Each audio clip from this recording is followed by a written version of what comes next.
इतिहास विषय से टीजीटी पीजीटी की तैयारी कर रहे समस्त छात्र छात्राओं का मैं RP sir Radha Raman classes में स्वागत करता हूं, अभिनंदन करता हूं। प्रिय छात्रों, जैसा कि विभिन्न स्रोतों से ऐसा पता चला है कि बहुत शीघ्र ही 2021 की टीजीटी पीजीटी की वैकेंसी अर्थात नोटिफिकेशन आने वाला है।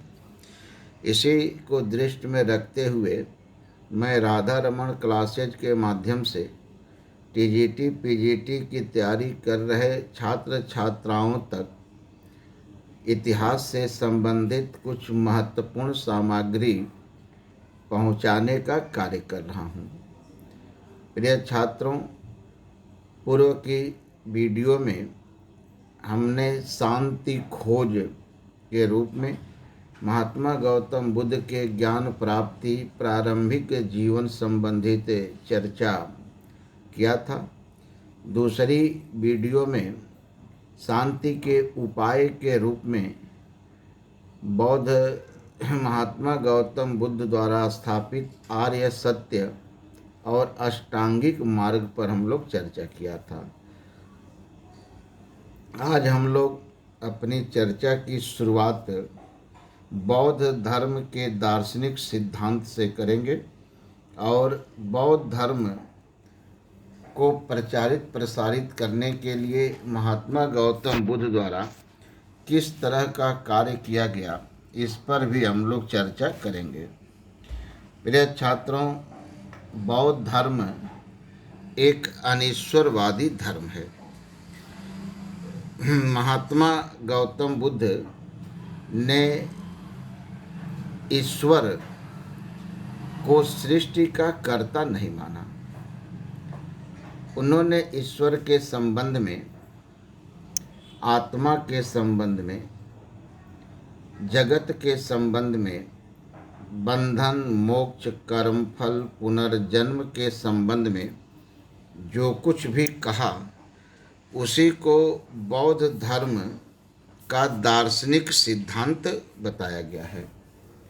प्रिय छात्रों, महात्मा गौतम बुद्ध का मानना था कि ईश्वर सृष्टि का निर्माता नहीं है, बल्कि सृष्टि का निर्माण प्रतीत्य समुत्पाद अर्थात कार्य कारण के आधार पर हुआ है।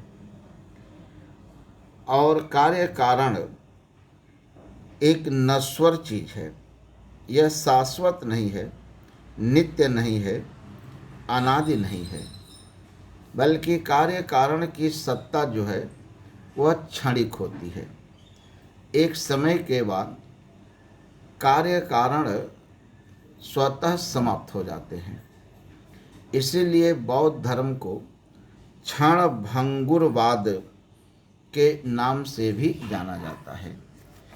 प्रिय छात्रों, महात्मा गौतम बुद्ध का मानना था कि जब इस सृष्टि अर्थात जगत का निर्माण प्रतीत्य समुत्पाद के ही आधार पर हुआ है और प्रतीत्य समुत्पाद की सत्ता क्षणिक होती है, इसीलिए जगत की सत्ता भी क्षणिक होती है। महात्मा गौतम बुद्ध आत्मा के अस्तित्व को स्वीकार नहीं किए। इस संदर्भ में उनका मानना था कि जो वस्तु दिखलाई नहीं देती है उसे स्वीकार करने और न करने का कोई प्रश्न ही नहीं उठता है। इसीलिए बौद्ध धर्म को अनात्मवाद धर्म भी कहा गया है। प्रिय छात्रों, यद्यपि महात्मा गौतम बुद्ध ने आत्मा के अस्तित्व को स्वीकार नहीं किया था, फिर भी उन्होंने कर्म फल को स्वीकार किया था। महात्मा गौतम बुद्ध के द्वारा जो कर्म स्वीकार किया गया था वह वैदिक कर्मकांड न होकर मनुष्य की समस्त कायिक वाचिक और मानसिक चेष्टाओं से संबंधित था। यही कर्म मनुष्य के सुख और दुख का दाता होता है। बुद्ध या बौद्ध धर्म कर्म प्रधान धर्म है। बौद्ध धर्म में कर्म को ही श्रेष्ठ बताया गया है, कर्म को ही महत्वपूर्ण स्थान दिया गया है। बुद्ध का मानना था कि व्यक्ति अपने कर्मों के ही कारण, अपने कर्मों के ही चलते बार बार इस संसार में जन्म लेता है और दुखों को भोगता रहता है। महात्मा गौतम बुद्ध ने इस कर्म फल से बचने के लिए दुख के कारणों का ज्ञान अर्थात निर्वाण को स्वीकार किया था। प्रिय छात्रों, बौद्ध धर्म का निर्वाण अन्य धर्मों के निर्वाण से कुछ भिन्न है, क्योंकि अन्य धर्मों के अनुसार निर्वाण का अर्थ है जीवन का अंत, अर्थात निर्वाण मृत्यु के पश्चात ही प्राप्त होता है। जबकि बौद्ध धर्म के अनुसार निर्वाण का अर्थ है दुख के कारणों का अंत, जो इसी जीवन में संभव है। महात्मा गौतम बुद्ध का मानना था कि यदि व्यक्ति को दुख के कारणों का पता चल जाए और उन कारणों को वह समाप्त कर दे, इसी को निर्वाण कहा जाता है। प्रिय छात्रों, इस तरह से महात्मा गौतम बुद्ध ने ईश्वर, आत्मा, जगत, कर्मफल, पुनर्जन्म, बंधन और मोक्ष के संबंध में अपने विचार को प्रस्तुत किया था। इन्हीं विचारों को बौद्ध धर्म का दार्शनिक सिद्धांत स्वीकार किया गया, दार्शनिक सिद्धांत कहा जाता है। प्रिय छात्रों, महात्मा गौतम बुद्ध विशुद्ध प्रयोजनवादी थे, इसीलिए बौद्ध धर्म को प्रयोजनवादी धर्म कहा जाता है। महात्मा गौतम बुद्ध ने उन्हीं विषयों पर उपदेश दिया जो मनुष्य के परम कल्याण के लिए आवश्यक थे। लोक जीवन और परमात्मा संबंधी अनेक विवादों को उन्होंने व्यर्थ ही समझा। इसीलिए महात्मा गौतम बुद्ध ने वेद की प्रामाणिकता को अस्वीकार कर दिया। उनका मानना था कि मानव द्वारा स्थापित कोई भी वस्तु अकाट्य नहीं होती है, उसमें कोई न कोई कमियां होती हैं, और वेद भी मानव द्वारा लिखे गए, इसलिए इनमें भी कुछ न कुछ कमियां हैं, इसलिए ये प्रमाणिक नहीं हैं। महात्मा गौतम बुद्ध ने कर्मकांडों का, जाति पाति का, छुआछूत का भी विरोध किया था।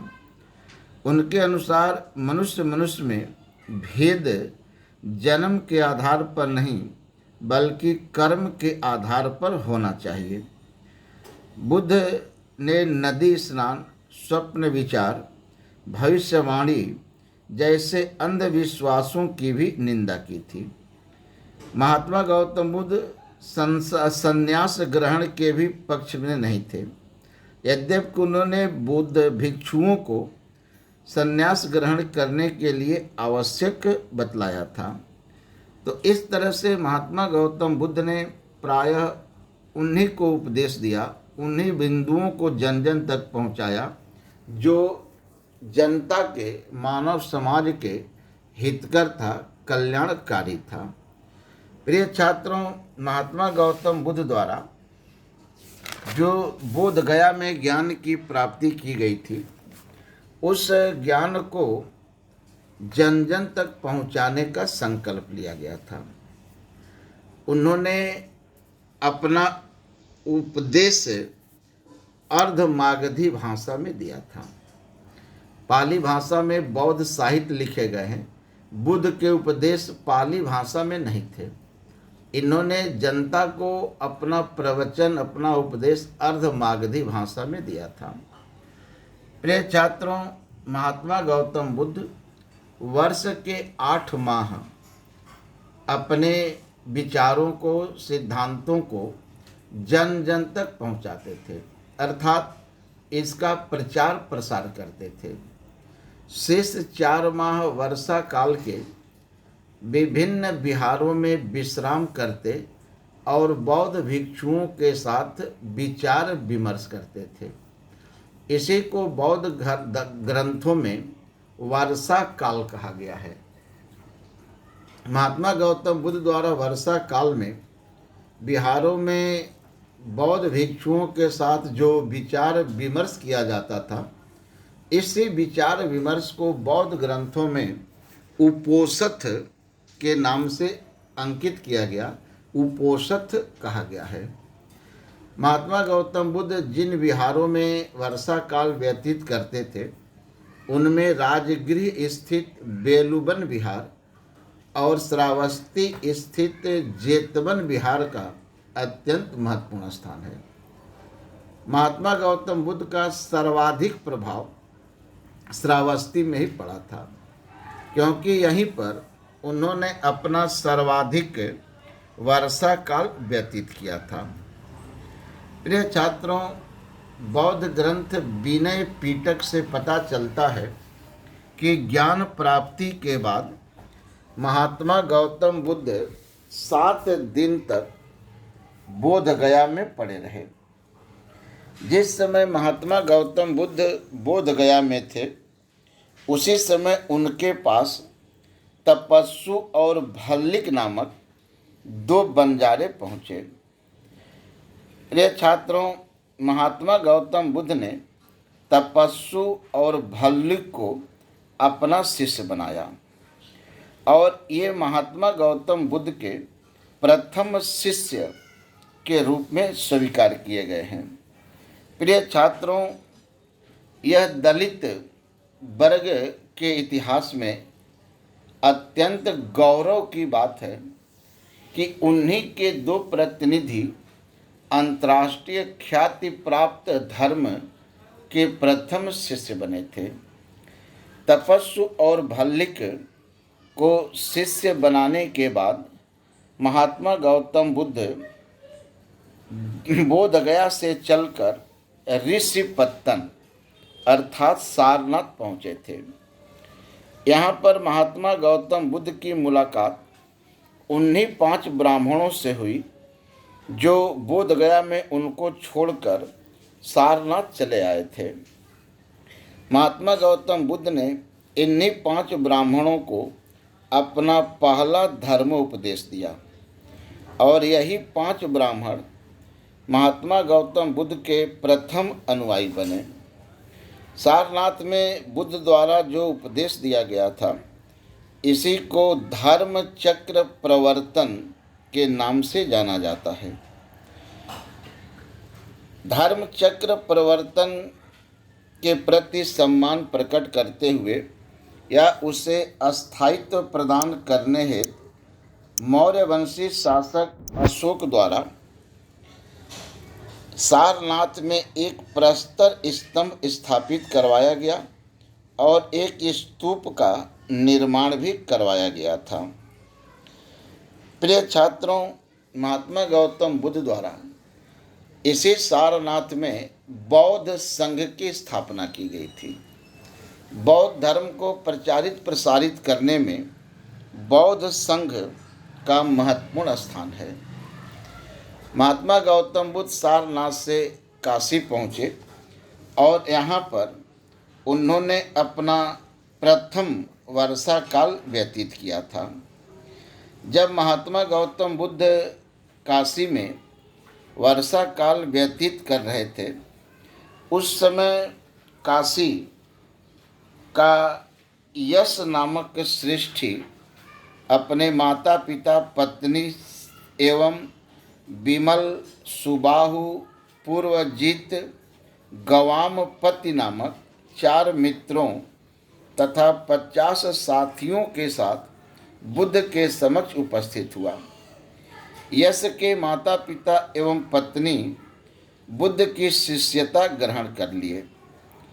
यश की माता ही बुद्ध की प्रथम महिला शिष्या थी। यश अपने साथियों के साथ बौद्ध धर्म या महात्मा गौतम बुद्ध का अनुयायी बन गया, अर्थात भिक्षु व्रत धारण कर लिया। महात्मा गौतम बुद्ध इसी काशी में संघ के माध्यम से बौद्ध धर्म को प्रचारित प्रसारित करने का सर्वप्रथम कार्य किया। यहाँ ध्यान देने वाली बात है कि संघ की स्थापना सारनाथ में हुई थी और संघ के माध्यम से धर्म प्रचार का पहला कार्य काशी से शुरू किया गया था।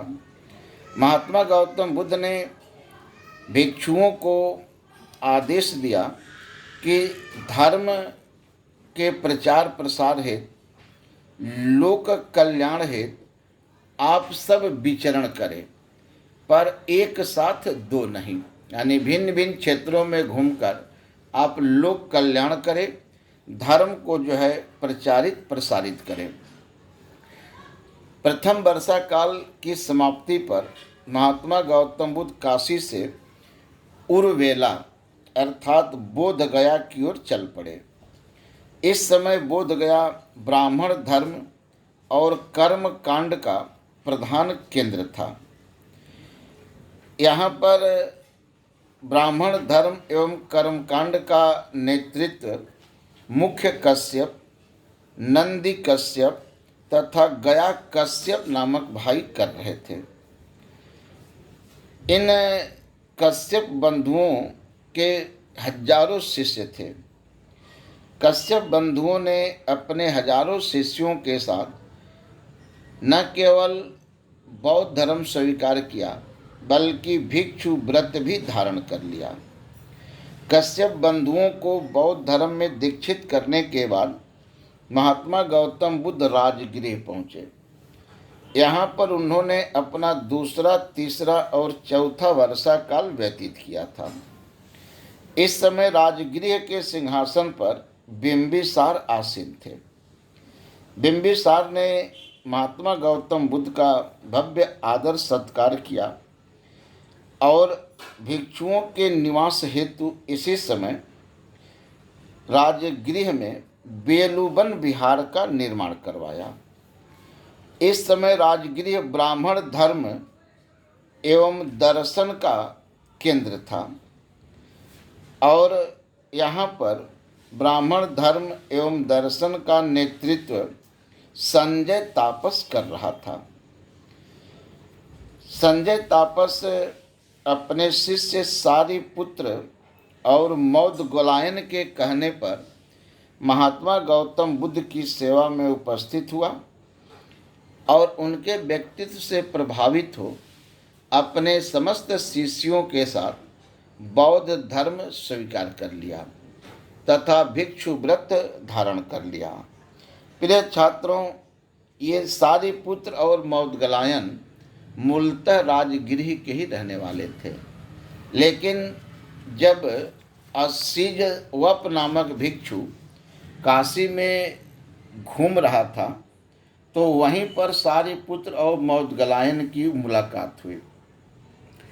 असीज वप इन दोनों को लेकर के पहुंचा राजगृह, जहाँ पर महात्मा गौतम बुद्ध अपना वर्षा काल व्यतीत कर रहे थे और उन्होंने संजय तापस के साथ बौद्ध धर्म को स्वीकार कर लिया। प्रिय छात्रों, राजगृह से ही महात्मा गौतम बुद्ध अपने गृह नगर कपिलवस्तु पहुँचे। इस समय कपिलवस्तु में बुद्ध के सौतेले भाई प्रजापति गौतमी के पुत्र नंद के राज्याभिषेक की तैयारी चल रही थी। बुद्ध ने अपने पुत्र राहुल और सौतेले भाई नंद को अपने मत में दीक्षित कर लिया। बुद्ध के इस कार्य का सुद्धोधन ने काफ़ी विरोध किया। तब बुद्ध ने इसी कपिलवस्तु में यह नियम बनाया कि कोई भी व्यक्ति अपने माता पिता की अनुमति के बगैर भिक्षु व्रत ग्रहण नहीं कर सकता है। यहीं पर गौतमी प्रजापति ने भिक्षु व्रत धारण करने का आग्रह किया, लेकिन महात्मा गौतम बुद्ध ने इसे अस्वीकार कर दिया। बुद्ध कपिल वस्तु से चलकर अनुपीय बाग में पहुँचे और यहाँ पर अपना डेरा डंडा डाल दिया। इसी अनुपीय बाग में शाक्य नरेश भद्रिक, आनंद का भाई देवदत्त, नाई उपाली, व्यापारी अनिरुद्ध बुद्ध से मुलाकात की। इन सभी ने भिक्षु व्रत धारण कर लिया। महात्मा गौतम बुद्ध इन सब को लेकर राजगृह पहुँचे। देवदत्त प्रारंभ में तो बुद्ध का अनुगत बना रहा, लेकिन कुछ समय बाद वह बुद्ध को अध्यक्ष पद से हटाकर स्वयं संघ का प्रमुख बनने का प्रयास किया। इसके लिए उसने बुद्ध की हत्या भी करने का प्रयास किया। पहली बार उसने राजकीय धनुर्धरों के माध्यम से, दूसरी बार गिरिधकुट पहाड़ी से पत्थर फेंककर और तीसरी बार नीलगिरि नामक हाथी के माध्यम से बुद्ध की हत्या करवाने का प्रयास किया, लेकिन वह अपने प्रयास में असफल रहा। पत्थर गिरने के कारण बुद्ध के पैर के अंगूठे में चोट लग गई, जिसका इलाज बिंबिसार ने अपने राज्य वैद्य जीवक से करवाया था। राजगृह से बुद्ध वैशाली पहुँचे और यहाँ पर अपना 5वां वर्षा काल व्यतीत किया। इस समय वैशाली में लिच्छुओं की सत्ता स्थापित थी। लिच्छुओं द्वारा बौद्ध भिक्षुओं के लिए कुटाग्रशाला नामक विहार का निर्माण करवाया गया। इसी वैशाली में महात्मा गौतम बुद्ध ने महिला भिक्षुणी संघ की स्थापना की और प्रजापति गौतमी को बौद्ध धर्म में दीक्षित किया। प्रजापति गौतमी महिला बौद्ध भिक्षुणी संघ की अध्यक्ष बनने वाली प्रथम महिला थी। महात्मा गौतम बुद्ध ने जब वैशाली में बौद्ध धर्म का द्वार स्त्रियों के लिए भी खोल दिया, तब वैशाली की नगर वधु आम्रपालिका भी आम्रपाली बौद्ध धर्म को स्वीकार कर ली और अपनी आम्रवाटिका महात्मा गौतम बुद्ध को अर्पित कर दी। प्रिय छात्रों, महात्मा गौतम बुद्ध वैशाली से चलकर मुकुलगिरी पहुँचे। यहाँ पर उन्होंने 6वां वर्षा काल व्यतीत किया।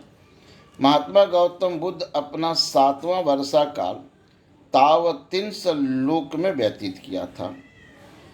बुद्ध तावतिंस लोक से सुमसुमार गिरी पहुँचे और यहाँ पर 8वां वर्षा काल व्यतीत किया। सुमसुमार गिरी का समीकरण मिर्जापुर से किया गया है। यह भग गणराज्य की राजधानी था। इस समय यहाँ का शासक बोधि कुमार था। उसने न केवल महात्मा गौतम बुद्ध की शिष्यता ग्रहण की, अपितु सुमसुमार गिरी में बौद्ध धर्म का प्रचार प्रसार भी करवाया। प्रिय छात्रों, महात्मा गौतम बुद्ध सुमसुमार गिरी से चलकर कौशाम्बी पहुँचे। यहाँ पर उन्होंने 9वां वर्षा काल व्यतीत किया। इस समय यहाँ का शासक उदयन था। उदयन बौद्ध भिक्षु पिंडोल भारद्वाज के प्रभाव में आकर महात्मा गौतम बुद्ध की शिष्यता ग्रहण किया और कौशाम्बी में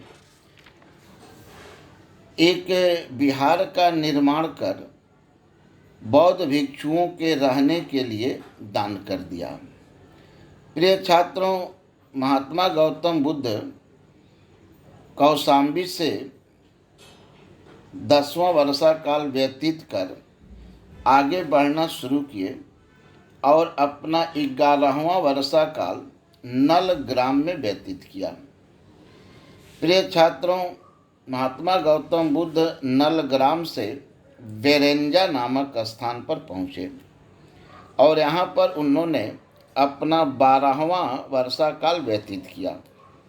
बेरेंजा मथुरा से कुछ दूरी पर स्थित था।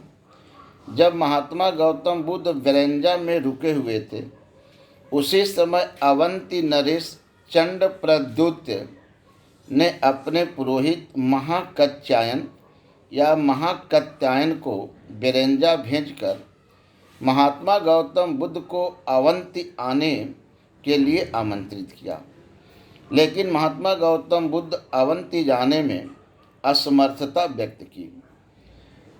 महाकात्यायन ने न केवल महात्मा गौतम बुद्ध की शिष्यता ग्रहण की, अपितु भिक्षु व्रत भी धारण कर लिया।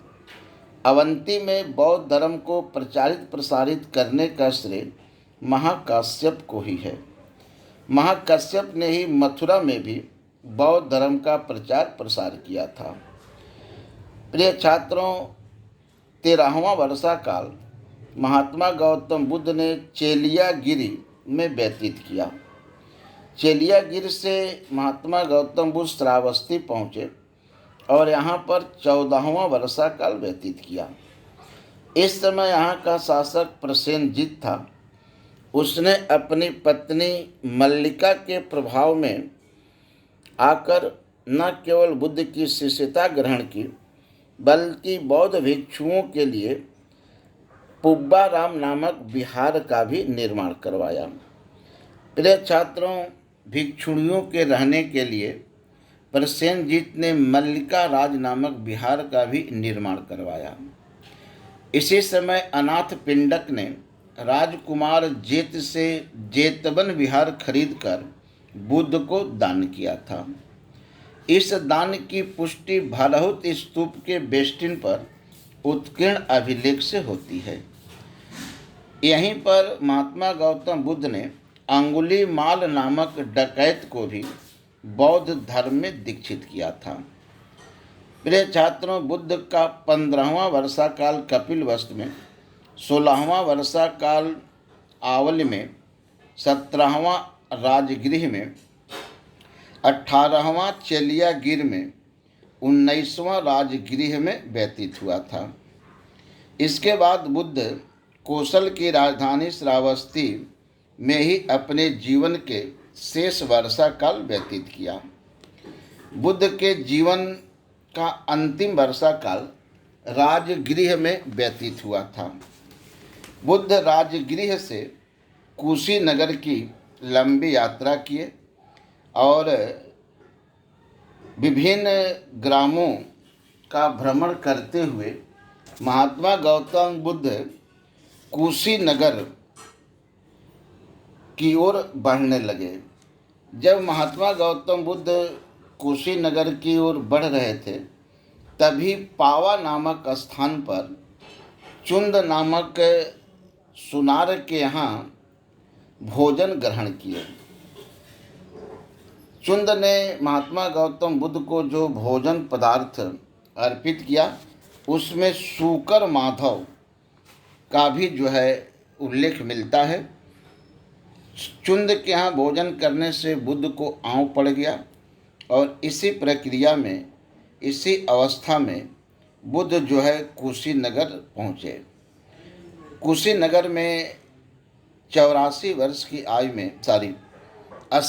की आयु में महात्मा गौतम बुद्ध की मृत्यु हो गई, जिसे बौद्ध ग्रंथों में महापरिनिर्वाण के नाम से अभिहित किया गया, महापरिनिर्वाण के नाम से जाना जाता है।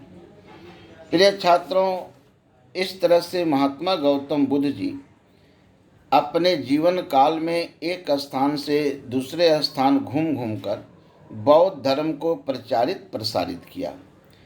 महात्मा गौतम बुद्ध के जीवन काल में बौद्ध धर्म मध्य भारत में प्रचारित प्रसारित हो गया, लेकिन बुद्ध का अपना कार्य क्षेत्र उत्तर में हिमालय से लेकर दक्षिण में विंध्य पर्वत की तलहटी तक, पूर्व में कोसी से लेकर पश्चिम में पूर्व प्रदेश तक ही सीमित रहा। इसके बाहर के क्षेत्रों में जो बुद्ध के जीवन काल में बौद्ध धर्म का प्रचार प्रसार हुआ वह भिक्षुओं द्वारा किया गया था। इस तरह से बुद्ध ने अपने जीवन काल में बौद्ध धर्म को एक विस्तृत भूभाग में प्रचारित प्रसारित किया। प्रिय छात्रों, महात्मा गौतम बुद्ध की मृत्यु के बाद बौद्ध धर्म का स्वरूप अंतर्राष्ट्रीय धर्म का बन गया। कैसे बना, इसकी चर्चा हम अगले वीडियो में करेंगे। तब तक के लिए आप सभी को धन्यवाद, शुभकामना।